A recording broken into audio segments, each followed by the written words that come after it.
Estamos dando início a mais uma reunião de estudos avançados do Espiritismo, aqui no Instituto de Cultura Espírita do Brasil, o ICEB, fundado por Deolindo Amorim. ICEB é a Casa de Deolindo Amorim, presidência de honra, Jorge Andréa, junto a todos os demais luminares que fizeram do ICEB este centro de estudos avançados da nossa amada doutrina espírita.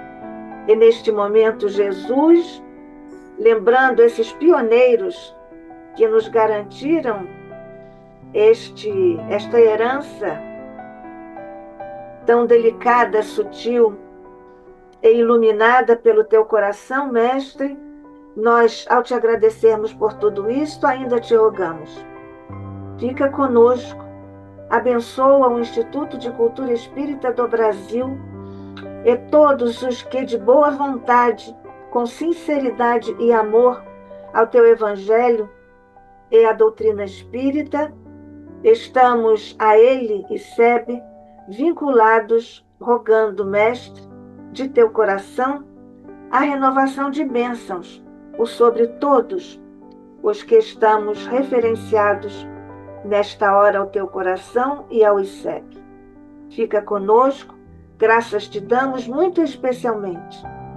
Faz descer por sobre nosso querido irmão, companheiro, amigo e amigo do ICEB, Wesley Caldeira, que vem nos falar hoje sobre mais um palpitante, instigante tema, um desdobramento inusitado, inédito, até onde temos conhecimento do tema. Na verdade, ele dá sequência ao tema do encontro anterior, que foi mediunidade no Paleolítico. As bênçãos e a paz de Jesus por sobre ele e por sobre todos nós. Assim seja, sob o olhar de nosso Pai. Bem, nós já sabemos que está conosco hoje Wesley Soares Caldeira, natural de Montes Claros, Minas Gerais, foi presidente da Juventude Espírita, da Sociedade Espírita Allan Kardec em Montes Claros. Ele, na verdade, tem atuado lá com toda a família. Desde os anos 90, participa das diretorias da Aliança Municipal Espírita de Montes Claros e do 14º Conselho Regional Espírita de Minas Gerais. Ele atualmente é o presidente. Autor de O Espiritismo em Montes Claros, sobre os 116 anos da história espírita local, expositor espírita em várias cidades do Brasil, autor também de Da Manjedoura a Emaús e de Deus antes e depois de Jesus. É graduado em Direito com especialização em Ciências Penais, defensor público do Estado de Minas Gerais, foi professor universitário nas disciplinas Direito Penal, Direito Processual Penal e Criminologia. Ocupa a cadeira 91 do Instituto Histórico e Geográfico de Montes Claros. Wesley Caldeira, nós estamos mais uma vez dando as boas-vindas a você, agradecendo também esta sua participação tão delicada aqui e profunda, que vem hoje nos falar, Wesley Caldeira, sobre mediunidade no Neolítico. Seja bem-vindo mais uma vez. Somos todos ouvidos, Wesley. Boa noite, Nádia. Boa noite, Rosa. Boa noite, Leia. Boa noite, meu caro Carlos, que está aí, como eu também, às ocultas, cuidando da técnica. Amigas do Espiritismo, amigos do Espiritismo de toda parte, a nossa saudação fraternal, com votos de que o Mestre de Nazaré prossiga abençoando os nossos caminhos. Todos percebem que eu estou hoje como a eminência parda, sem ser eminente, mas em razão de problemas da tecnologia, Nós vamos hoje fazer a nossa exposição com o instrumento da voz, sem mostrar o meu rosto aos amigos e às amigas. Vou solicitar ao Carlos a gentileza de apresentar, então, o nosso primeiro slide. Estivemos há 15 dias apresentando a primeira parte desse estudo acerca da mediunidade. Por aquela ocasião do 3 de novembro de 2025, a nossa temática era a mediunidade no Paleolítico. Pale é termo que remete ao antigo. Lítico, pedra. Então, paleolítico refere-se à idade da pedra antiga, da pedra velha. Nós temos um marco para esse período quanto ao seu encerramento. Ele se esgotou na cronologia do nosso planeta em 9.600 anos antes de Jesus. Portanto, há 11.600 anos de nós.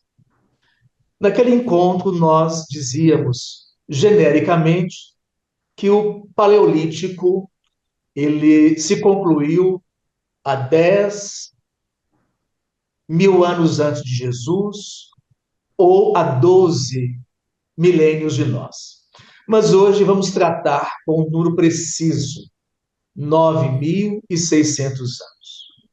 Disso para o passado é o Paleolítico. Existe o Paleolítico inferior, muito mais recuado, e existe o Paleolítico superior. Esse de 60.000 anos até 9.600 anos atrás, a partir de Jesus, em direção ao passado. Hoje o nosso tema é o futuro do Paleolítico, é o Neolítico, é a idade da pedra nova. Dizia-se do Paleolítico, é a idade da pedra lascada.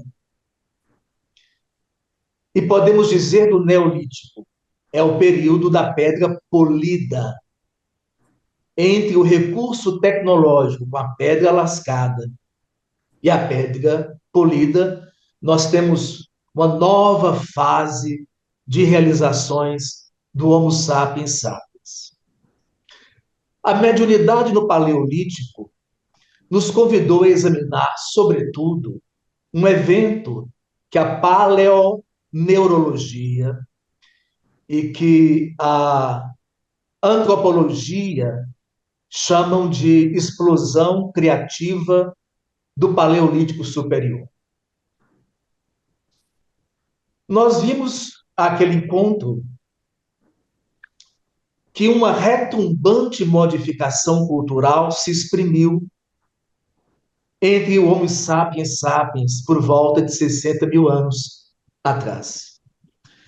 Nós, Homo sapiens sapiens, estávamos no planeta na linhagem Homo, enquanto Homo sapiens, há 130.000 anos ou mais. Passam-se 70.000 anos, chegamos a 60.000 e essa explosão acontece. Nova tecnologia, novas ideias, arte, surge o pensamento religioso e nós vimos o quanto de exuberante foi essa nova etapa da caminhada do homem. Um slide para mostrar um pouquinho disso através dessa frase que Machado de Assis deixou no Memórias Póstumas de Brás Cubas. Uma jornada entre a rude aldeia e Tebas de 100 portas. É isso que estamos analisando. O homem da gruta, o homem da caverna, aprendendo com essa explosão do Paleolítico superior, a construir suas primeiras moradas com as próprias mãos. E isso, no Neolítico, dará origem às aldeias. E a nossa, hoje, peregrinação ou jornada é viajar das primeiras aldeias até a grande capital do Egito, no segundo milênio antes de Jesus, Tebas, que hoje nós chamamos de Luxor, no sul do Egito, no Alto Egito. Da rude aldeia e Tebas de 100 portas, o nosso projeto é analisar como a mediunidade ela avançou por esse período de mais de 7 milênios. O fim do Neolítico é datado em 3.500 anos antes de Jesus. Mas, por exemplo, o nosso Neolítico, aqui no Brasil, só terminou em 1500, com o descobrimento. Na China, o Neolítico terminou em 1500 antes de Jesus. Genericamente, antropólogos e historiadores dizem que no planeta o fim do Neolítico foi em 3.500 anos antes de Jesus, porque é quando surge a escrita. Outra grande revolução.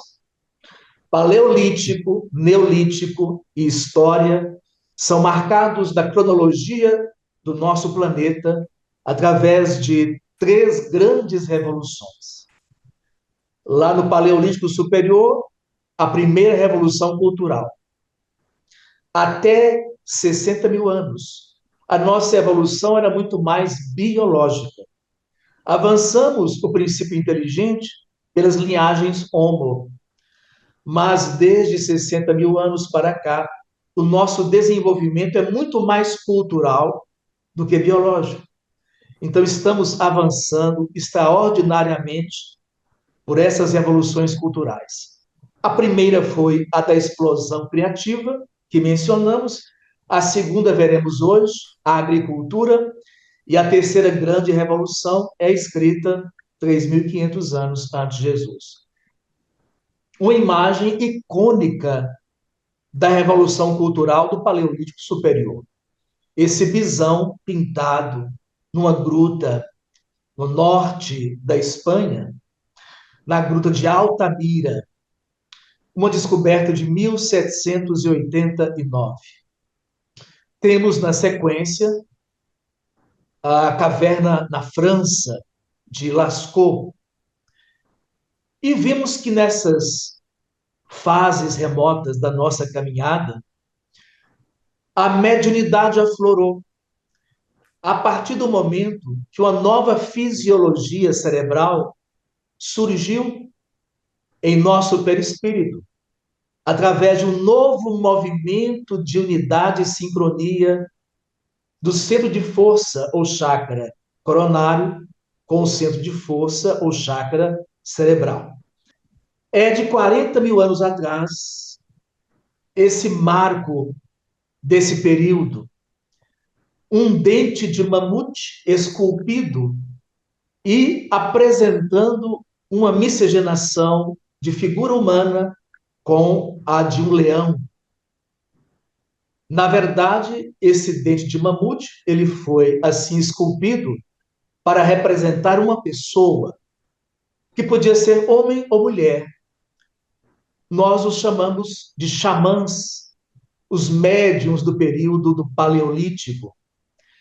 E essa simbiose entre o humano e o animal é uma marca do período desse chamado Paleolítico Superior.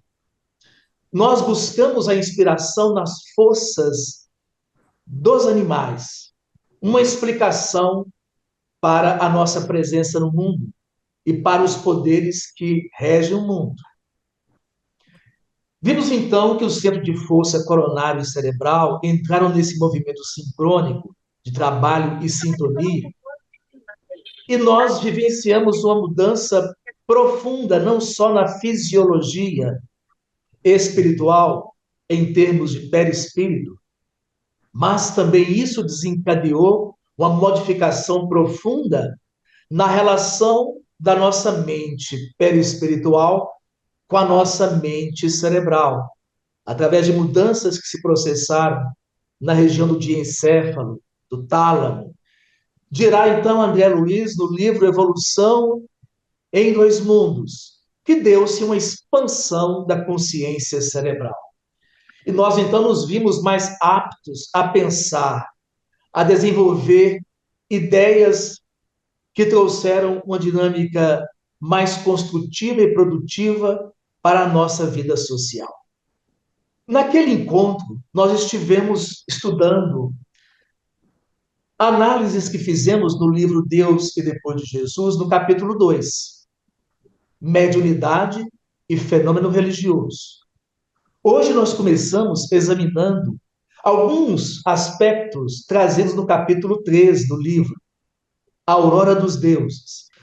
Toda essa fase de que estamos tratando, de 100 mil anos para cá, representa a última era glacial. De 100 mil anos até 9.600 anos antes de Cristo. Por cerca de 9 meses no ano, a temperatura ficava em torno de até 30 graus negativos. E quando, nos 3 meses restantes, a temperatura se elevava, chegava até 10 graus. Uma média de 7 graus nesse período um pouco mais quente. Então vem o período de 9.600 anos antes de Cristo. Observemos. O norte traz geleiras até a fronteira dos Estados Unidos com o Canadá. No norte vemos geleiras descendo até próxima da região da Península Ibérica e avançando em direção ao leste europeu, mas sem chegar propriamente na Rússia. E nós vemos na parte sul da gravura a Antártida expandindo um volume de gelo, deixando o planeta com uma faixa estreita territorial, onde as temperaturas então eram glaciais. Nessa época, a Terra era fria, seca, poeirenta e muito ventosa. Sobreviver era um esforço radical. O Neolítico está, assim, enfechado entre o 9.600 e o 3.500 a.C., quando na Suméria aparece a escrita. O aquecimento global em 9.600 a.C., o aquecimento global, ou seja, o fim da era do gelo, provocou um aumento de 10 graus Celsius na temperatura planetária. Nós estávamos, antes de 9.600 antes de Cristo, com o mar ou os mares 100 metros abaixo do que hoje se encontram. Com esse degelo geral, em função desse aquecimento global, nós vemos os mares, os oceanos, se elevando em 100 metros, modificando substancialmente os recortes geográficos do planeta. Quando isso se opera, logo a Terra fica mais úmida, menos seca, menos fria, menos poeirenta, menos ventosa, e há uma maior concentração de dióxido de carbono na atmosfera. O que é a fotossíntese? O processamento, em essência, do dióxido de carbono. Ora, aumenta-se o dióxido de carbono, aumenta-se o processo da fotossíntese. Flora, vegetação mais desenvolvida. E, por consequência, melhor alimento para a fauna que prospera. Esse melhor alimento alcança o Homo sapiens, por óbvio, E então, nós somos capazes de produzir mais gestações e as nossas crianças sobrevivem mais à infância. Toda criança que nascesse entre 100 mil atrás e 9.600 anos antes de Cristo era uma criança raquítica e fadada à mortalidade infantil, salvo exceções. Nós vínhamos da explosão criativa do período paleolítico superior. Nossas novas habilidades permitiram, inclusive, que nós desenvolvêssemos ferramentas que produzem ferramentas.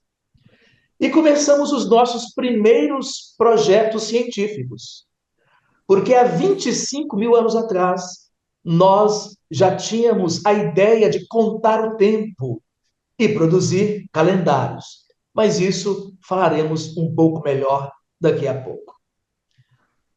Essa terra nova, esse clima novo, com as estações mais regulares, nos permite a segunda grande revolução cultural da história do Homo sapiens sapiens. A chegada da agricultura cerealífera. Sempre houve o consumo de cereais por parte das linhagens Homo. Mas, no passado, eram os cereais selvagens, eram os grãos naturais, que nós coletávamos vivendo de forma nômade, de um lado para o outro, e aproveitando as colheitas sempre de acordo com o que a terra nos oferecia. O que quer dizer agricultura? Culto da terra, cuidado com a terra. A agricultura, então, abre um novo horizonte. Podemos agora domesticar animais, o nosso alimento fica mais constante, mais nutritivo, e nós começamos agora a mudar um pouco o foco. Vejamos que naquelas imagens do Paleolítico, o bisão, o xamã, como uma mistura de humano e animal, praticando os esforços mediúnicos, não só com a mediunidade natural, mas também utilizando os fungos psicoativos, as plantas psicoativas, para induzir e fortalecer o processo do transe mediúnico. Agora, nós estamos plantando e criando animais. A Bíblia tratou disso. Quando disse no livro do Gênesis que Caim matou Abel. Abel, a representação do pastoreio nômade. Nós vivíamos de forma nômade, mudando conforme os rebanhos, atrás da carne. Os rebanhos migravam, nós íamos com os rebanhos. Os rebanhos voltavam, voltávamos com os rebanhos. Agora estamos sedentários, vivendo numa região específica, onde cuidamos do chão, dos campos, onde criamos animais e domesticamos outros que nos auxiliam. E o nosso interesse muda, migra, porque conforme o jeito econômico, político, social e religioso de viver, as nossas ideias também se transformam. Antes, a figura dos animais ocupava o foco de nossas indagações. Buscamos entender a vida através das feras poderosas ou das feras mais inteligentes. Agora começamos a prestar atenção na fertilidade, porque o chão tem que ser fértil e os nossos animais têm que ser férteis. Vamos mudando de paradigma do poder das feras agora para a força reprodutiva do solo e dos animais. Com isso, vamos observando o processo reprodutor dos seres. Vamos aperfeiçoando conhecimentos. Vamos precisando contar o tempo, porque para plantar e para criar animais com a finalidade da reprodução, nós precisamos estudar melhor o tempo. Vamos nos organizando socialmente, formando povoamentos, e aí nós encontramos um calendário de 15 mil anos atrás. Olha, gente, desde que a primeira pessoa registrou em escrita cuneiforme, há 5.500 anos atrás, 3.500 antes de Jesus, os primeiros caracteres, 15 mil anos significa 3 vezes mais esse tempo. Estamos na noite do Paleolítico. Estamos chegando na madrugada do Neolítico. E o homem agora desfruta de um poder mental de contar o tempo. 50 mil anos antes disso, a única invenção era a machadinha de pedra. E assim foi por mais de 1 milhão de anos. Mas agora, há 15 mil anos, nós temos um calendário. Essas marcas não contam meses, elas contam dias, num sistema que só o homem do Paleolítico Superior poderia entender. Nós encontramos um calendário de 13 mil anos atrás, descoberto há pouco tempo na Turquia, que conta 365 dias, que é capaz de marcar 12 meses lunares e com 11 dias extras formar quase que um calendário solar perfeito. Cada um desses Vs que nós vemos aí na imagem, gravadas essas imagens na rocha, representa uma marca como se fosse um dia, mas com um sistema tão inteligente que num espaço tão exíguo, nós, se soubéssemos a metodologia exatamente, contaríamos 365 dias, ou então 12 períodos lunares completos. Isso remete a um tipo de inteligência, de compreensão avançados. Se nós hoje voltássemos, por um sortilégio qualquer, a viver num estado de criatura na era da pedra velha ou lascada, qual de nós conseguiria manejar um tipo de calendário contando 365 dias num espaço tão pequeno, com fórmulas tão interessantes? Esse homem tem o mesmo poder de inteligência que nós. É um homo sapiens, sapiens como nós. O que ele não tem é o conhecimento. Nós observamos onde essas mudanças estão acontecendo. Era o chamado crescente fértil. Aqui à direita, nós vemos ali a região onde está hoje o Iraque, o Irã, um pouco da Arábia, seguindo em direção à Síria, ao Líbano, à Palestina, chegando aqui na península do Sinai, no Egito. Essa é a grande região onde todas essas mudanças são mais visíveis através das descobertas arqueológicas. Esse crescente fértil dominou a história do planeta até cerca de 300 anos antes de Jesus, quando os antigos persas perdem o grande poder para Alexandre Magno, o grande macedônio. Toda essa faixa que forma uma meia-lua ou um crescente fértil, lembrando a forma de lua crescente, comandou o progresso intelectual, espiritual e moral do planeta. E toda a herança que nós temos hoje, através da Bíblia no Ocidente, veio da experiência que os povos nessa região desenvolveu. Nessa região esteve Jesus, Moisés. Nessa região, começamos a escrever. Nessa região, construímos um processo político, desenvolvemos o direito, criamos a moeda, o dinheiro, nasceu a literatura.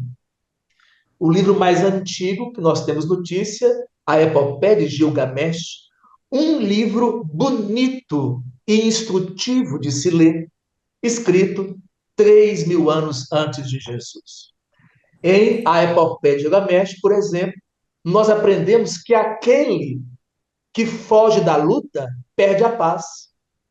Imagine, gente, um livro que há 5 milênios, quando o homem saía da idade da pedra polida, ensinava as pessoas: quem foge às lutas perde a paz.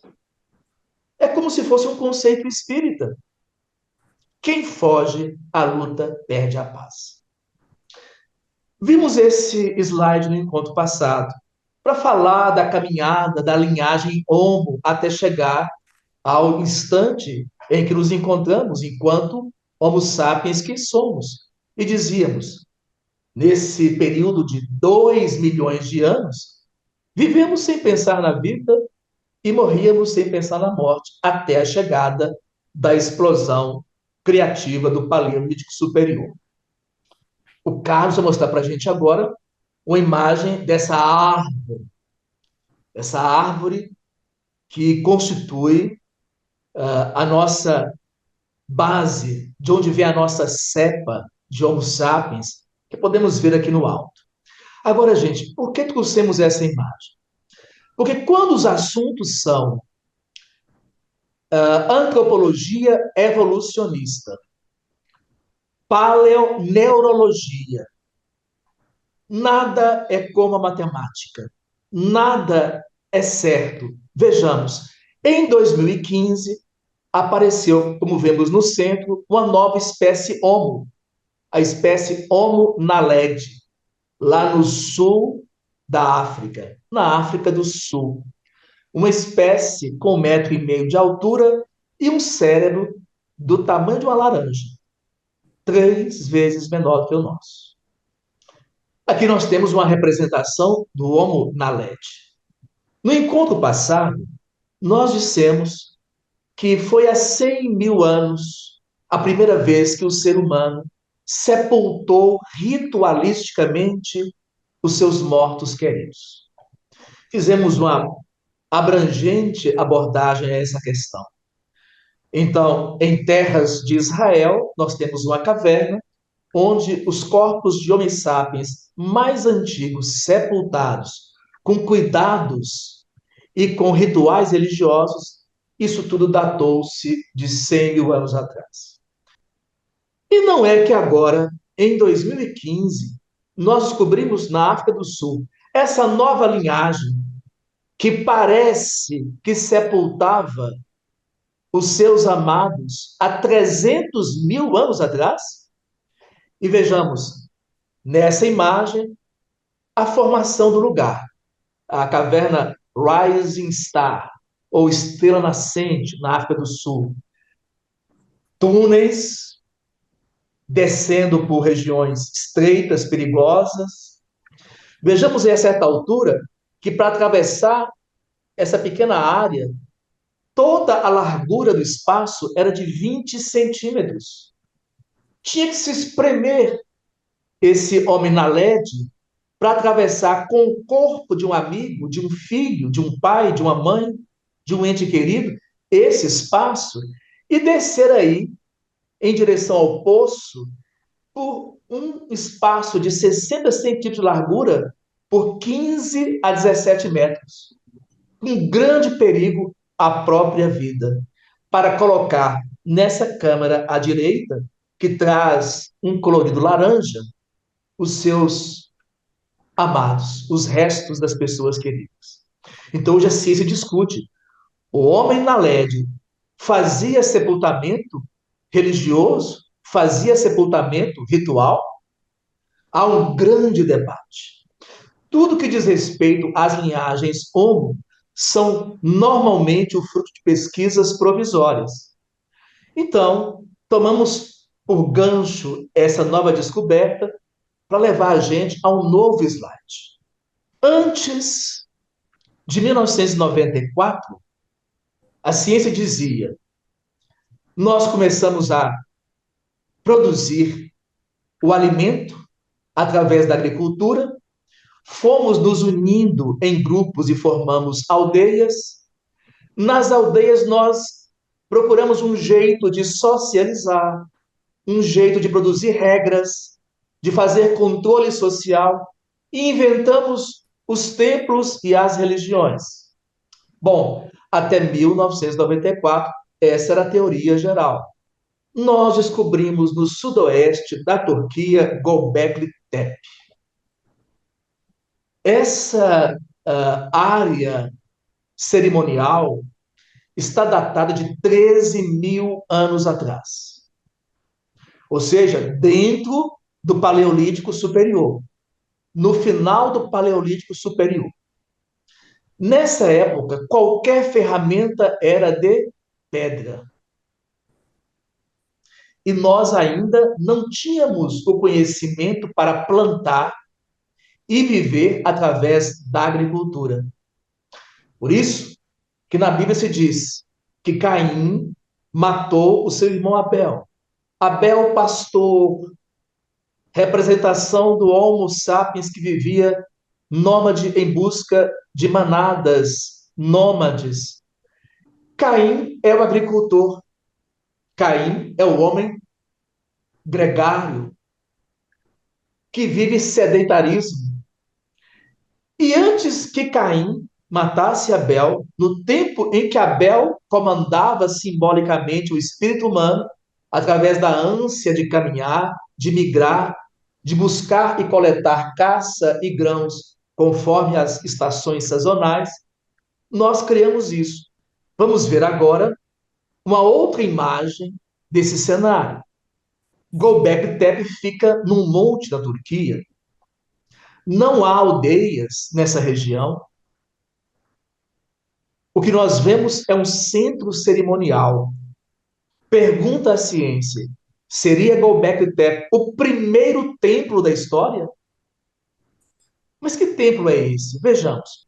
Chegamos mais próximo. Essas colunas em forma de T, elas são quase centenares. Quase 100 delas na região.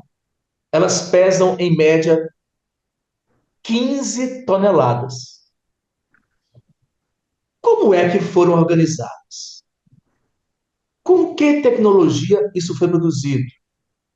Com que objetivo o homem da pedra lascada produziu isso?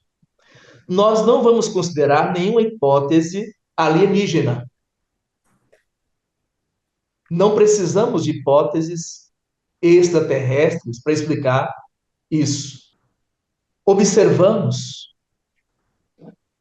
que essas estruturas reuniam pessoas de dezenas ou centenas de quilômetros próximas que viajavam para passar períodos do ano nessa região, realizando ritos e cerimônias nesses espaços. No encontro passado, a pergunta que nós fizemos no começo: seriam aquelas cavernas fundas, escuras, áridas do Paleolítico as primeiras salas de reuniões mediúnicas? Hoje nós perguntamos: que ritos eram realizados pelos xamãs, os médiuns dessa época, nesses espaços? Essa é uma idealização de computador. Na seguinte, nós veremos a extensão desse cenário. Mas antes dela, a gente chama atenção para esse leão que está aí dentro de um pilar. Esses animais são todos machos. Todo animal que está representado, e são muitos em Göbekli Tepe, são todos machos. E esse, daqui a pouco voltaremos a analisar. Nós vemos a extensão de tudo isso. Esse templo foi utilizado por 1000 anos. de cerca de 13 mil anos atrás até 12 mil anos atrás. E, de repente, Leia, Nádia, Rosa, o homem do Paleolítico Superior enterrou tudo isso e foi embora. E ninguém sabe por que ele enterrou. E não foi acidental. E não foi um abandono. Foi enterrado todo esse conjunto de forma propositada para construir Göbekli Tepe. O homem do Paleolítico Superior necessitava conhecer geologia, pedras, como cortá-las. Lá em Göbekli Tepe, Rosa, na pedreira mais próxima onde essas rochas foram extraídas, existe uma que está abandonada que pesa 50 toneladas. O peso de mais de 50 veículos. Como isso foi levado até aquele monte? Com que engenharia? E o mais grave, e a logística? Se não há aldeias, se ainda não há vilas no mundo, se não há cidades no mundo, como essas pessoas se reuniam, organizavam-se, dividiam tarefas, idealizavam um calendário de realizações para construir tudo aquilo? Além disso, Göbekli Tepe tem alinhamento astronômico com Órion, a constelação do Caçador. Pessoal, outra descomunal construção, as pirâmides do Vale de Gizé, do Egito, só vão ser construídas 9 mil anos depois. O Egito faraônico, das pirâmides de Kelpis, Kefren, Miquerinos, estão a 9 mil anos no futuro. O primeiro começo, o início de Stonehenge, na Inglaterra, aquela organização de pedras, aquela formação de pedras que é tão famosa, aquilo vem 6 milênios depois de Göbekli Tepe. Essas colunas em T pretendiam representar seres que se assemelham aos humanos, mas que não eram mais humanos? Elas representam os mortos? São perguntas que fazemos e o mundo faz hoje. Mas por que achamos que elas representam seres que não são humanos? Porque a forma de talhar naquelas peças de pedra, a forma humana, é diferente do modo de talhar a forma humana tradicional do Homo sapiens sapiens.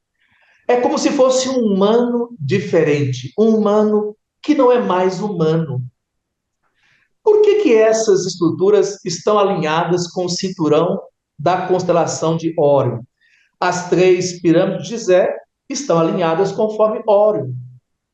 Órion, na cultura de vários povos, representa um norte astronômico para o culto aos mortos, para o convívio e a prática de relação com os mortos. Os nossos faraós alinharam as pirâmides com Órion para que, através das pirâmides, suas almas fossem enviadas às estrelas. Göbekli Tepe seria um templo dedicado aos mortos? Todas as opiniões hoje vão marchando nesse sentido. Que atividades rituais eram realizadas? Xamânicas. Aquele leão que vimos lá atrás é uma representação de um xamã. As 2 colunas principais de Göbekli Tepe voltam-se para o leste. O que há no leste? O nascimento do sol. Então, uma referência ao nascimento solar, um culto solar, ou a ideia dos renascimentos da alma nos homens.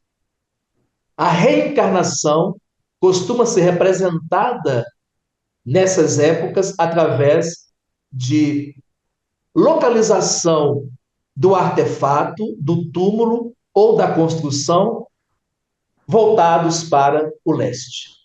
Mais uma pergunta: como situar Adão e Eva nessa cronologia?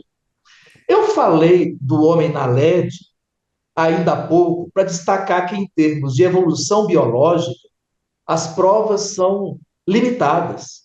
Nós vínhamos numa direção e, de repente, faz 10 anos, descobrimos o homem na LED, que talvez tenha sepultado os seus amados há 300 mil anos, cerca de 150 mil anos antes de surgir o Homo sapiens sapiens. Agora, com o Göbekli Tepe, nós não temos só uma possibilidade, nós temos algo concreto que pode ser estudado e modificar o rumo da compreensão da história do homem. As pessoas que defendem que Adão e Eva viveram há 6.000 anos ou 4.000 anos antes de Jesus precisam compreender que esse templo, Göbekli Tepe, tem 13 milênios. Está na Terra, cerca de 8 a 5 milênios antes dos supostos Adão e Eva. E se Nádia quiser visitar Göbekli Tepe, agora pode, viu, Nádia? Que bom isso. Antes não podia, não, agora está podendo. Veja aí a estrutura para um passeio. Você que Você foi lá, subiu, você foi lá, ô Wesley? eu estou desejando por enquanto. Eu fui Tá. perto, mas não cheguei lá, não. Aham. Eu fui na Jordânia, fui no Egito, Israel, mas não cheguei ainda em Göbekli Tepe. Mas você que subiu o Mont Blanc na França no inverno, não terá dificuldades. Nossa, Bom, foi um dos frios maiores que eu já sofri. nós temos um museu onde algumas dessas estruturas estão melhor representadas para o visitante. E agora, com Göbekli Tepe, a história inverteu. Lá atrás, nós tínhamos a tese de que a agricultura desencadeou a aldeia desencadeou o surgimento da religião, dos templos. Então, religião e templos, naquela convicção anterior, representavam criações humanas para produzirem aspirações aos homens e controle social dos homens. Seriam meras criações humanas. Agora, com Göbekli Tepe, olha só, antes de haver aldeia, antes de haver agricultura, nós temos templos e religiões. Como se explica isso no Espiritismo? O Livro dos Espíritos, parte terceira, leis morais. Qual é a primeira lei moral? Lei de adoração. Segunda lei, lei do trabalho. Göbekli Tepe surge num tempo por força da ânsia do sagrado na alma do Homo sapiens de buscar laços e religação com o divino. É a força da lei de adoração que provoca o nascimento da agricultura e, a partir daí, o surgimento das aldeias. Pessoal, isso significa virar a história de perna para o ar. Porque o sentimento intuitivo de Deus, que está representado na lei da oração, é a causa do surgimento de Göbekli Tepe, antes da existência da agricultura, antes do surgimento das aldeias, que virarão vilas, que gerarão cidades na época histórica, há 3.500 anos antes de Jesus, que formarão os primeiros impérios, o Sumério, o Acádio, a Babilônia. E agora, no Neolítico, começamos a ter comportamentos morais a partir de certas experiências do cotidiano. Olha só, para plantar, eu tenho que escolher o melhor grão e comer o grão inferior, porque o grão melhor produz mais no futuro. Para plantar, eu preciso aguardar um tempo de colheita. O que é que nós treinamos com a era do Neolítico, vivendo em aldeias, plantando e criando animais? Precisamos esperar para consumir. Vamos aprendendo a renunciar ao consumo imediato. Nos tempos do Paleolítico, abatido o animal, ele era comido. Encontrado o grão, ele era consumido. Agora, nós temos uma escola de treinamento. Aprendemos a renunciar ao consumo imediato para poder consumir melhor e mais no futuro. Renúncia ao consumo imediato começa a formatar o nosso comportamento moral com o outro, na relação com o próximo. Podemos agora criar um alicerce familiar genuíno. No Paleolítico, nós tínhamos família? Não sabemos bem, mas vivíamos em bandos de até 30 pessoas. No Neolítico aparecem as famílias. E como os gregos chamavam as famílias? Epistion, aqueles que ficam em torno do fogo sagrado. No Neolítico, vão aparecer os deuses. Cada um daqueles totens que nós vimos na forma de colunas em T, em Göbekli Tepe, é um deus. E como não há fêmeas ali representadas, aqueles deuses são masculinos. Mas o Neolítico, com a experiência da agricultura e a preocupação com a fertilidade, deu uma atenção também muito importante à mulher. Porque a mulher passa a representar a terra-mãe. Símbolo, então, a mulher da grande deusa. A mulher se torna um símbolo divinizado pelo poder da fecundidade. A sexualidade feminina se torna sagrada. A própria sexualidade ganha um status de experiência sagrada. E observemos. O que acontece com o grão? Ele é posto na terra, ele morre na terra e ele nasce de novo a partir da terra. Com isso, começamos a criar ritos que representavam isso. Entrar na terra, morrer na terra, sair da terra renovado, morrer de novo, entrar na terra, sair da terra uma planta nova, com novas flores, com novos frutos. E veremos que daqui a pouco, para plantar, nós precisamos olhar muito para o céu, até encontrar no céu um Pai do céu. Nessa época do Paleolítico para o Neolítico, nós encontramos ali, junto ao Rio Reno, região entre França, Alemanha, estatuetas que celebram a fecundidade da mulher, a sexualidade da mulher, são as famosas Vênus. Essa é a mais antiga, quase 40 mil anos. A seguinte tem 30 mil anos. Por que elas são abundantes? Porque representam fecundidade, fertilidade.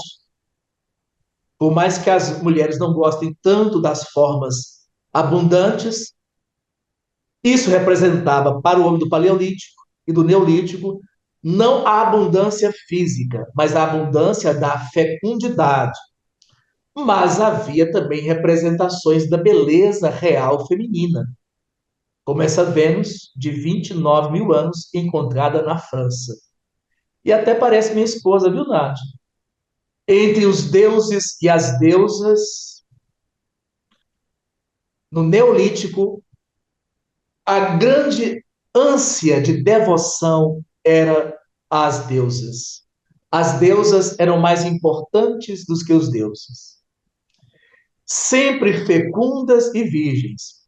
Por exemplo, Sumérios, civilização nascida 3.500 anos para 4.000 anos antes de Jesus. A deusa Inanna. Depois dos Sumérios, ocupam o mesmo território no Crescente Fértil os acadianos, a deusa Ishtar. Na Fenícia, Astarte. No Egito, Ísis. Entre os frígios, Cibele. Entre os gregos, Deméter. Entre os romanos, Ceres. E entre nós cristãos, Maria. Então, nós desenvolvemos durante o Neolítico o arquétipo da grande deusa ou da terra-mãe. Quando, no século XX, em 1950, o papado decretou que Maria não morreu, mas ascendeu ao céu, e isso o papado decretou em 1950, o culto da terra-mãe, que era feito na Escócia, Irlanda, no 15 de agosto, foi eliminado para ser adorado nesse dia, o dia da Assunção de Maria. Claro que Maria de Nazaré, a mãe de Jesus, é uma figura espiritual muito querida e amada por si só. Mas cada vez que as pessoas idolatram Maria, fazendo de Maria a quarta pessoa dessa quaternidade, Deus, Jesus, o Espírito Santo e Maria, nós estamos reforçando um arquétipo que vem de muito longe. Os hinos que nós cantamos, a Inanna está, eram belíssimos.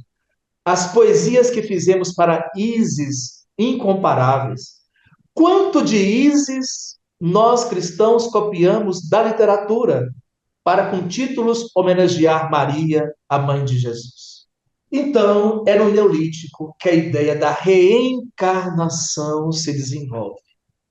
No Paleolítico, a nossa relação prioritária era com os animais. Éramos Abel, os pastores nômades. No Neolítico, a nossa prioridade para sobreviver são os vegetais.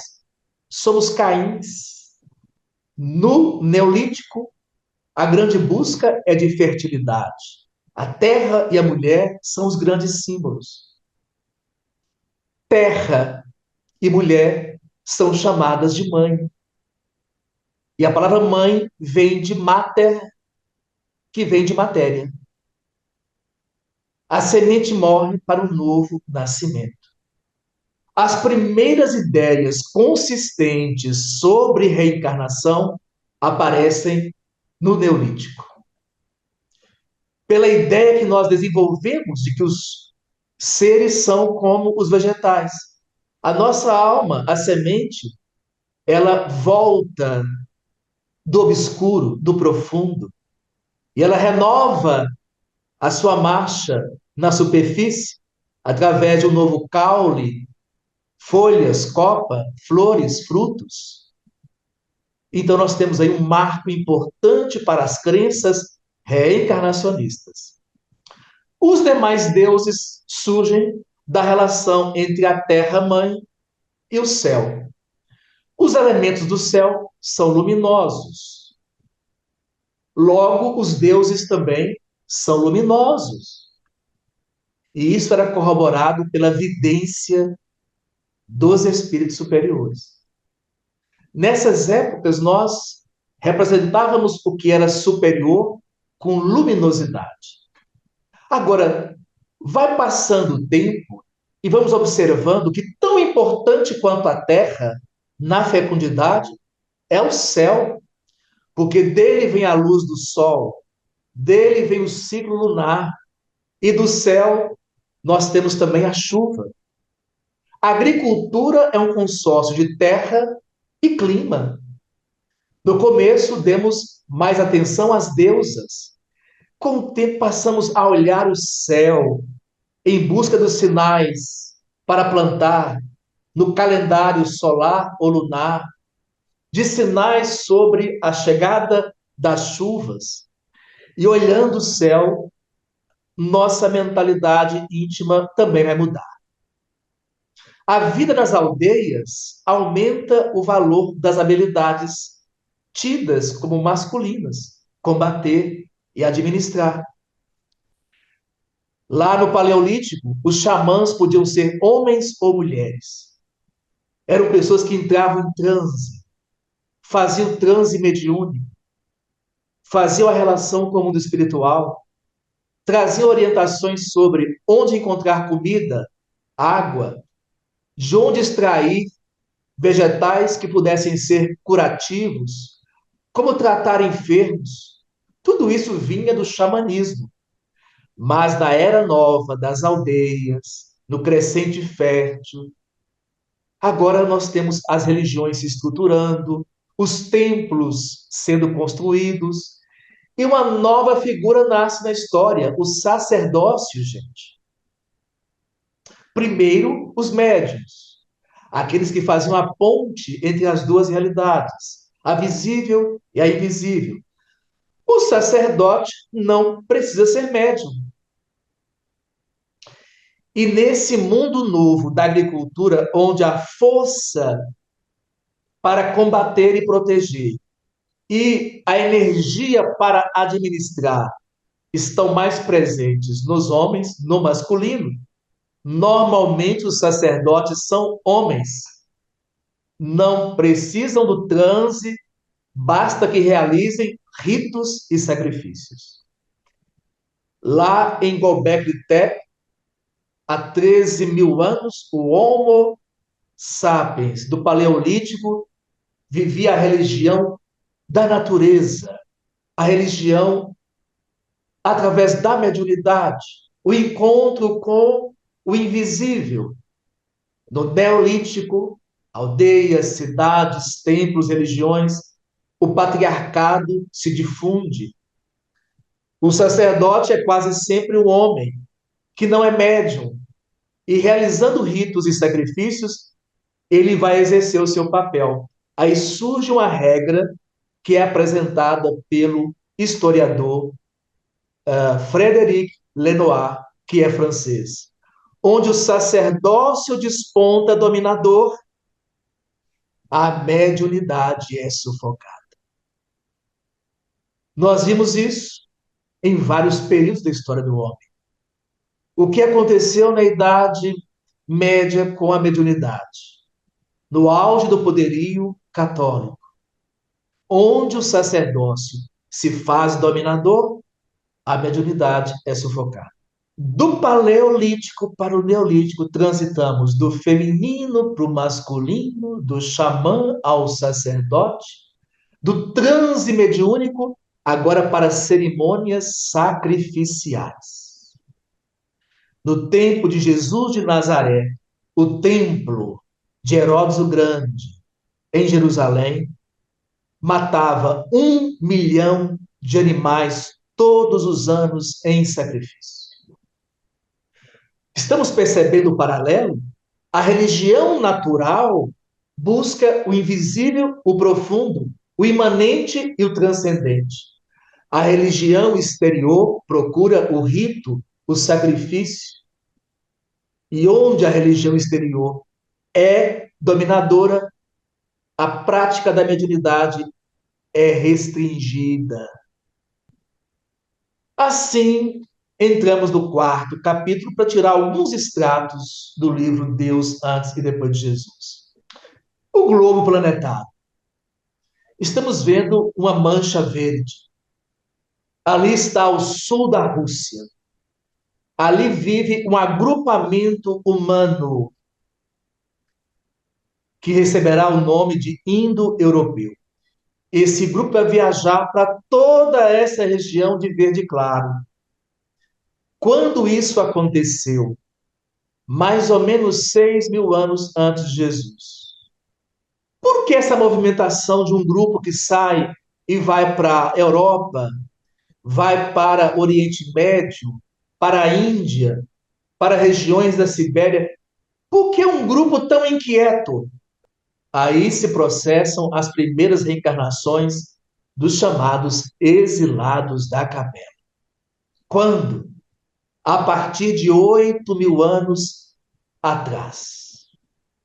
E dirá Emmanuel no livro A Caminho da Luz, ressentindo o exílio, a inquietude com a nova morada, eles fazem migrações após migrações, procurando um lugar, procurando intuitivamente a casa planetária de que foram emigrados. No livro Roma e o Evangelho, que a FEB publica há muitos anos, o Espírito João diz que eles tinham três características. Eles tinham cabeça de ouro e mãos de ferro. É uma simbologia, é uma metáfora que está no livro Roma e o Evangelho. A autoria da organização é do PLC e um dos comunicantes é o Espírito João, que diz que marcava essa comunidade espiritual que migrou do sistema da capela em processo expiatório para o nosso mundo, cabeça de ouro, pensamentos brilhantes e mãos de ferro inclementes. Mãos inclementes. Muita inteligência, pouca moralidade, a causa, após sistemática resistência ao progresso, do exílio para cá. Esse outro momento formará uma nova revolução no planeta, cultural. Eles são os grandes idealizadores das formas de agricultura avançada, de criação de animais avançada, e das ideias que vão formar os principais povos do futuro. Vejamos a extensão das suas migrações. O que marca os indo-europeus é muito mais a língua e a cultura do que etnia. Mas, em geral, eles são claros e têm olhos claros. Por isso, eles se chamavam de árias, palavra que queria dizer os nobres. Era como eles se sentiam diante do homo nativo, do homo pré-adâmico. Na verdade, Kardec vai dizer que esse grupo espiritual constitui a raça adâmica, que terá grande importância na civilização do futuro. Mais importante que aldeias, cidades, viagens que fizeram, foi a língua, o proto-indo-europeu. Observemos sumariamente. Deu origem às línguas iranianas, gregas, célticas, latinas itálicas, báltico-eslavas, no leste europeu, germânicas. Se pegarmos aí o centro proto-indo-europeu, línguas itálicas, latim, francês, espanhol, português. Praticamente o mundo fala uma língua que é filha ancestral de uma língua chamada proto-indo-europeu. Vamos conhecer uma palavra. Sempre que uma palavra não está provada, não está provada materialmente, sempre que uma palavra é concluída de uma pesquisa de linguística, ela tem que aparecer com um asterisco à sua esquerda. Deivos quer dizer resplandecente, luminoso. E agora precisamos de um pouco de tranquilidade para aproximar essa informação com uma informação que virá por Chico Xavier. Nós dizíamos que com o tempo a Terra tornou-se uma ocupação das nossas mentes e afetos. Representamos esses afetos nas deusas. Mas com o tempo percebemos que não é só o chão, a mãe do alimento. O céu é importante. E começamos a olhar o céu e percebemos que o céu tem uma claridade. Deivos não quer dizer o céu em si. Deivos era uma palavra de muitos milênios atrás, intuída entre os indo-europeus primeiros, para falar daquela claridade que o céu emana, aquela película de luz que o céu emana. A palavra Deus vem de Deivos. A palavra Deus, entre os indo-europeus, veio primacialmente de Deivos, para dizer aquela luz que vem do céu. Já observaram, quando estamos fora de casa e olhamos o céu, por todos os lados parece que o céu nos abraça. Por todos os lados nós nos sentimos no meio da atenção do céu. O que é instintivo na criatura quando sofre? Ela ergue a cabeça e olha o céu. Esse é um arquétipo também milenar. Procurar na luz que vem do céu a presença do divino. Mas os indo-europeus tinham outras palavras. Por exemplo, gal ou gel, aquele que é chamado, aquele que é invocado. E também, às vezes, do indo-europeu, outra palavra muito usada, os ou os. Veremos essas três palavras indo-europeu na sequência. Vamos dividir. Há duas grandes famílias de línguas no mundo. Indo-europeu e as suas ramificações, que praticamente o planeta fala, e as línguas camito-semíticas, lá do Oriente Médio. Nas línguas semíticas, existe um radical IL, que quer dizer poderoso. Parece que é dessa palavrinha que apareceu a palavra semita El. Como a Bíblia chama o Deus de Abraão? El. Ao longo da Bíblia, Primeiro Testamento, a palavra El muitas vezes aparece para representar Deus. E nós criamos nomes como Emmanuel, Gabriel, Gesiel. São todos ligados a Deus.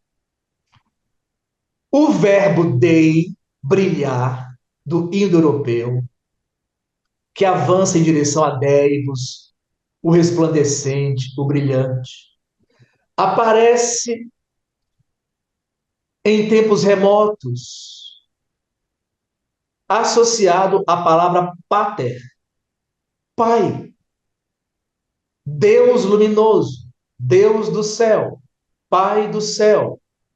Vejamos a sequência.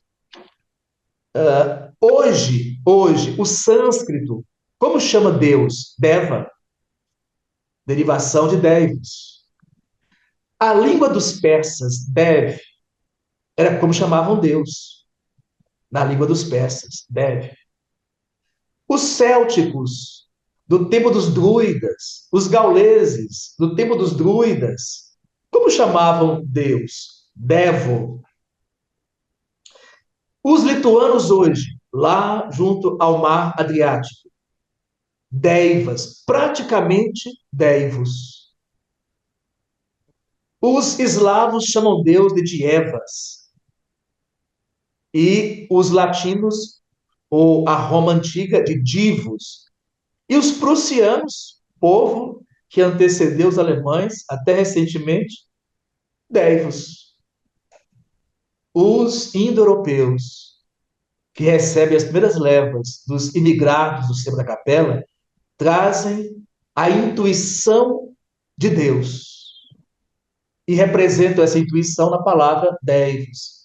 Ela viaja pelos povos, pelas línguas, chega ao latim divos e hoje está no italiano Dio, no espanhol Dios, no francês Dieu e no português Deus. Outra variação dessa palavra, associada à palavra pai, criou entre os gregos Zeus Pater, Zeus Pai. Entre os latinos, os romanos, Dies Iter, Júpiter, Júpiter, o deus Júpiter. E entre os indianos hoje, Diauspita, Deus Pai. Uma ramificação da palavra Gal ou Geu que vimos atrás, criou o alemão Gott, o inglês God e o dinamarquês Gut.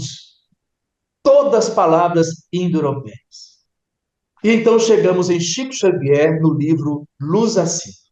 Num certo momento, Humberto de Campos vai dizer o seguinte: Quando o primeiro selvagem compreendeu que lhe competia respeitar a tábua do irmão, tal entendimento ter-lhe-ia surgido à face da gloriosa visão do céu, recolhendo através da contemplação do sol e das estrelas, da sombra e da tempestade, a primitiva ideia de Deus. Esse estudo que eu estou trazendo com pequenas pinceladas é o produto de um livro chamado O Deus dos Indo-Europeus, de um brasileiro católico, sacerdote notável chamado João Evangelista Martins Terra.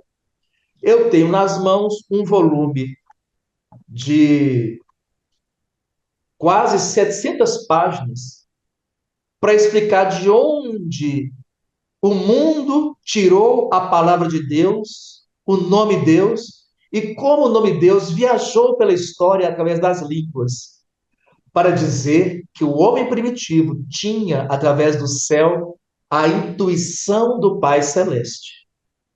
Chico Xavier precisou de papel, lápis e do profundo conhecimento de Humberto Campos para dizer a mesma coisa no livro Luz Acima. Foi dessa visão do céu, de Deivos, que nós desenvolvemos um monoteísmo primitivo, antes do politeísmo. O politeísmo é posterior a um monoteísmo natural. Então, em nosso trabalho, nós tentamos responder. Houve um monoteísmo primitivo milênios antes de Moisés e Jesus? As pesquisas que vamos apresentando no trabalho vão fortalecendo essa convicção, para dizer que, posteriormente, com o desenvolvimento do patriarcado, dos deuses masculinos, das religiões formais exteriores, dos templos ritualísticos, esse monoteísmo que é natural da alma foi se perdendo. Na questão 5, questão 221, do Livro dos Espíritos, dizem os espíritos superiores: todos trazemos um instinto ou um sentimento instintivo da existência de Deus. Foi ele que aflorou na mediunidade do Neolítico e propôs amar e servir o Pai do céu.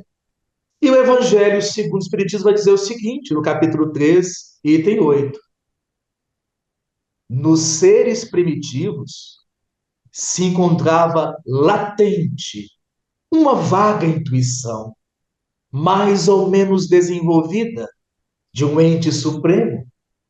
Essa intuição bastou para torná-los superiores uns aos outros e para lhes preparar a ascensão a uma vida mais completa, porque não eram, eles não eram seres degradados, mas crianças que estavam a crescer.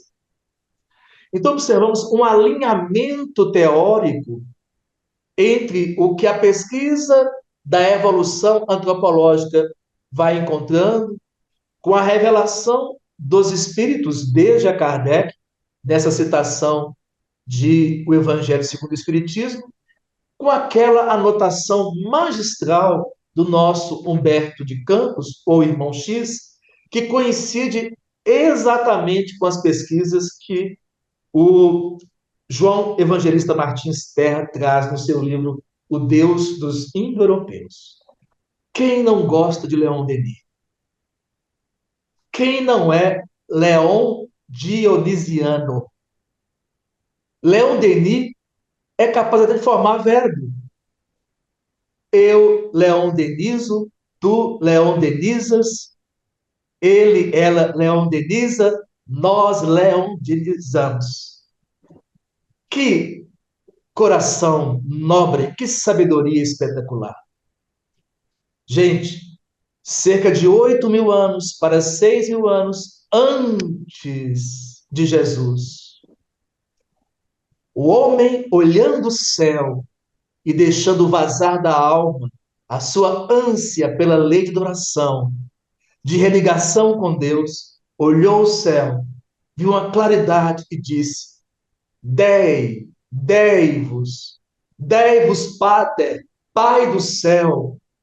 Quando Jesus vem, quando Jesus está entre nós, qual a expressão que Jesus selecionou para dirigir-se a Deus?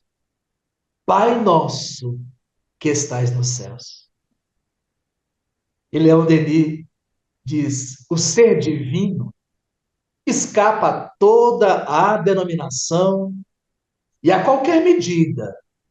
E se lhe chamamos Deus, é por falta de um nome maior. Olha só, uma mulher do Paleolítico, cuidando do seu bebê. Na Era do Gelo, perto de 25.000 anos atrás, no ápice da Era do Gelo.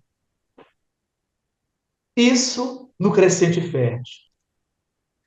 Essa foto eu tirei no Museu Pré-Colombiano, em Santiago do Chile. Dos índios mapuchos, da pré-história chilena. Vejamos que figura magnífica de homens se abraçando, de homens se entrelaçando. Reparem como os olhos de cada um têm uma marcação diferente, porque as pessoas olham o mundo de modos diferentes. Mas se estamos abraçados, irmanados, todos nos protegemos, todos somos protegidos.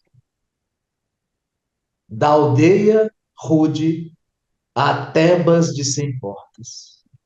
Na verdade, essa frase de Machado de Assis, colocada no livro Memórias Póstumas de Brás Cubas, é uma metáfora da evolução da nossa alma. Nós fomos o Paleolítico, nós fomos o Neolítico. Nós aprendemos lentamente a ter olhares para a vida, mas a coisa mais importante que nós descobrimos de tudo isso é estar juntos, é respeitarmos, é amar esse Pai do céu, que o homem da pedra polida chamava de Deus, e que Jesus chamou de Pai Nosso. É nos abraçando, independente das formas de olhar, independente dos modos de ver. Isso é sagrado. Muito obrigado pela atenção. Wesley, que maravilha nós irmos acompanhando com você essa trajetória humana, com o cuidado e a precisão com que nos foi trazido. Nós agradecemos muito a você mais esse estudo primoroso e absolutamente renovador, inovador, até onde sabemos, inédito. E a sua sensibilidade de começar e terminar com a literatura também é um momento de delicadeza intelectual e poderíamos dizer espiritual. Você começar com Machado de Assis e terminar com o grandíssimo filósofo poeta Leon Denis, nesta obra-prima, que é o Grande Enigma. Então, nós estamos muito sensibilizados com a sua apresentação, a sua seleção de conteúdo. E você aqui falou da rude aldeia a Tebas de 100 portas, essa grande jornada. É engraçado que o Machado, ele gosta muito dessa estrutura de dizer de um ponto a outro. Eu não estou bem certa se foi em Brás Cubas, que ele disse assim: levei 30 dias para ir do Largo do Rocio ao coração de Marcela. Aqui ele fala de tempo e com a mesma estrutura frasal, e aqui você cita, no Brás Cubas, a mesma estrutura, mas relacionada a tempo. Muito, muito bom isso, muito interessante isso. Agora, quando você fala sobre aquele calendário datado de 13.000 anos, Wesley, em que você disse que os especialistas ali detectaram 365 dias, 12 meses lunares e 11 dias extras. É uma extraordinária capacidade de síntese dessas criaturas lá nesse tempo recuado, porque a síntese é uma habilidade intelectual superior Avançada. e como nós estudamos atualmente na estrutura do intelecto e as habilidades intelectuais. É impressionante como eles fizeram isso, como também lá o calendário maia também fez essa Uhum. extraordinária capacidade de síntese. Síntese aqui não é no sentido em que nós usamos comumente como resumo. Síntese é uma habilidade intelectual. Exato. E isso, hein? Você disse alguma coisa? Exato. Hein? Nádia, Sim. aquele calendário está em Göbekli Tepe, no sul da Turquia. Que Sim. homens extraordinários construíram aquele templo.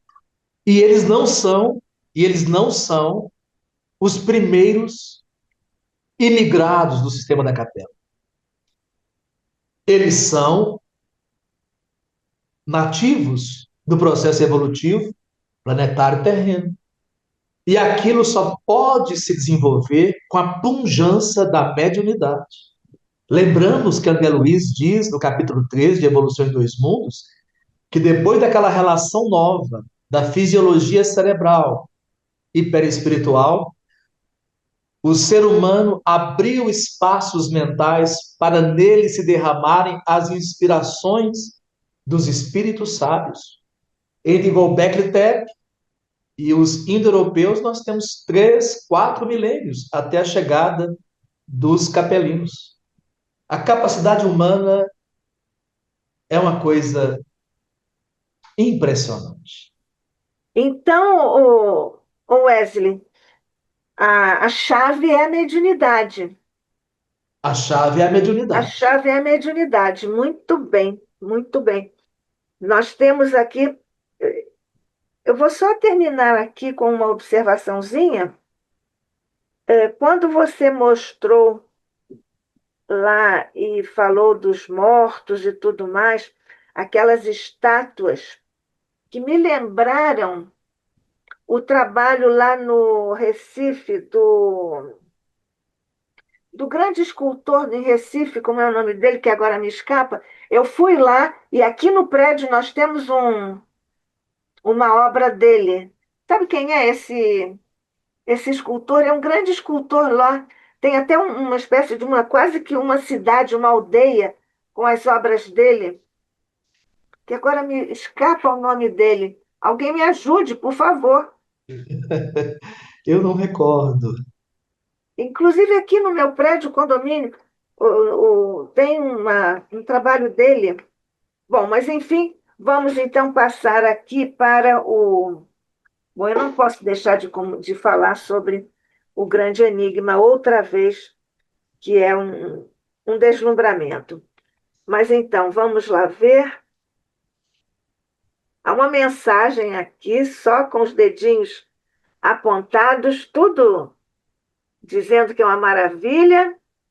O Ilume Zoldy Clock, eu acho. Boa noite, aguardando a live com muita alegria. Pois é, Quando vocês entrarem, se vocês entrarem sem o nome, não podemos dizer, não sei se o nome é Ilume ou Gold, que disse isso, e depois ele acrescentou, ou ele ou ela. Ouvir Wesley é sempre muito bom, concordamos. Muitos aprendizados adquirimos com ele. Claro, sim. Espera aí que agora... A Jaqueline, não, depois disso temos a Ana Maria Astro 4742, boa noite, aguardando ansiosas explicações. Jaqueline Andrade está nos cumprimentando, também a Rosana Lins, também a Celeste, todo mundo nos cumprimentando, a Andréia Ribas também, a Maria das Graças Cunha também, de Mendes, novamente o Glume, excelente, muitos aprendizados, certamente. A Celeste volta a nos falar. Gratidão, Wesley, por compartilhar tanto conhecimento. E o Guilherme Gomes também está agradecendo e aplaudindo. E nós também, junto com o Guilherme e todos os outros. O Wesley foi realmente uma beleza de. É o Brenan, é o Brenan. Eu não lembrei, não. Quem me lembrou aqui foi o Carlos, nosso bravo editor visual. Obrigada, Carlos, que sempre nos acompanha assim. É o Brenan, isso mesmo. É muito interessante quando vocês apresentavam, o Wesley, algumas imagens, aquelas esculturas arredondadas com um ar primário, primitivo. Ele Sim, também tem isso lá, me lembrou muito isso. Uma espécie de mergulho no inconsciente, uma coisa bastante profunda. sim. A Jaqueline Andrade está dizendo, obrigada, Wesley, que aula maravilhosa, muito aprendizado. É isso mesmo, hein? Ô, Jaqueline. E a Rosana Lins, gratidão pela aula magnífica. Nós também estamos gratos. Nós não temos aqui nenhuma outra participação. Então, Wesley, você quer dizer mais alguma coisa, além de tudo que você já disse? Maravilhoso? Nádia e amigas da sala, eu fico muito honrado de estar no ICEB. Para mim é um grande aprendizado tentar transformar esse nosso encontro em um estudo que conecte a nossa doutrina espírita com os demais ramos do conhecimento. Lamento a falta de imagem, peço desculpas por tanta informação concentrada e desejo que as pessoas tenham o interesse de buscar, de ler Ernesto Bozano, que fez pesquisas sobre a mediunidade no Neolítico, ou em tribos neolíticas dos tempos mais recentes. Sugiro a consulta ao livro citado, Deus antes e depois de Jesus, e me resta agradecer e dizer até breve, se Deus quiser. Até breve você voltará, certamente. Qual foi o livro que você citou depois do Bozano? O Deus antes e depois de Jesus. Ah, é o seu livro. É, Isso, que é magnífico também. eu Então, citei, Wesley, hein? eu citei O Deus dos Indo-Europeus, do João Evangelista Martins Terra, e eu usei também Depois do Gelo, um segundo livro do Stephen Mitten, de que eu me servi de outro livro na vez passada. Sim. Bem, todos que estão conosco, nós informamos que o Wesley vai continuar aqui no ICEB. Próximo semestre ele estará conosco também. Já nem indaguei, não confirmei com ele, mas já estou aqui expondo o Wesley para ele ficar bem constrangido e ter que dizer sim. A gente precisa continuar estudando com você, Wesley. Precisamos. Pois é, mas a gente vai continuar, Rosa. Nós vamos continuar, sim. Mas ele agora ficou mesmo constrangido, ele não disse nem sim. Eu fico constrangido porque eu sou um pequeno ser nos ombros dos gigantes. Se eu tenho alguma habilidade, é subir nos ombros dos gigantes, do estudo, da filosofia, como Leon Denis, como Machado. Eu sou um pigmeu sobre os ombros dos gigantes. Mas é o que todos fazemos, nós somos espertos. Não vamos começar do zero se gigantes já estiveram antes de nós vamos sobre os ombros dele. É o que eu faço, você faz, a Rosa faz, estou arriscando aqui dizer que Rosa faz, mas conheço a Rosa, a Leia também, todos nós fazemos. E agradecemos a você, Wesley. Quer dizer mais alguma coisa? Boa noite. Fiquem bem. Nós vamos fazer ainda uma prece agradecendo a Deus e depois com a Rosa para finalizarmos, agradecendo a Deus, a Jesus, a Maria, a todos os bons amigos, aos mentores do ICEB, por este estudo profundo, delicado, necessário, inovador, que veio ao ICEB para nos felicitar a alma. Nossa gratidão, Jesus, ao teu amor por nos felicitar com a possibilidade de estarmos aqui no ICEB, com a possibilidade da existência do ICEB e com a possibilidade de termos Wesley aqui conosco, nosso caro irmão, companheiro e amigo. Deus, Jesus, Maria, possam abençoar o nosso querido irmão, a todos os nossos mentores e a todos nós que aqui permanecemos no ICEB, com a graça de Deus. Vamos agora continuar nossa prece com Rosa Rita Martins. Vamos unir nossos pensamentos a Deus Pai, a Jesus, nosso Mestre, e a Maria, nossa Mãe Espiritual, agradecendo pela essa magnífica exposição que tivemos aqui hoje, uma verdadeira viagem pelos tempos, sobre os conhecimentos dos homens, desde as eras mais primitivas até o período neolítico, sobre a intuição que cada um de nós tem desde que surgiu na Terra da existência de Deus. Obrigada, agradecemos a Wesley por essa exposição tão clara, tão nítida, pelos seus estudos e pela capacidade de dividir todos esses seus conhecimentos conosco. Agradecidos, Mestre, por essa oportunidade de aprendermos, de estudarmos, estarmos sempre compreendendo a grandeza do universo, a grandeza do Deus que nos dirige. E gratos estamos por essa grande oportunidade de aprendizado. E pedimos, então, permissão à cúpula espiritual do nosso ICEB para encerrar os nossos estudos de hoje. Graças a Deus e nossos agradecimentos ao Wesley. Obrigada.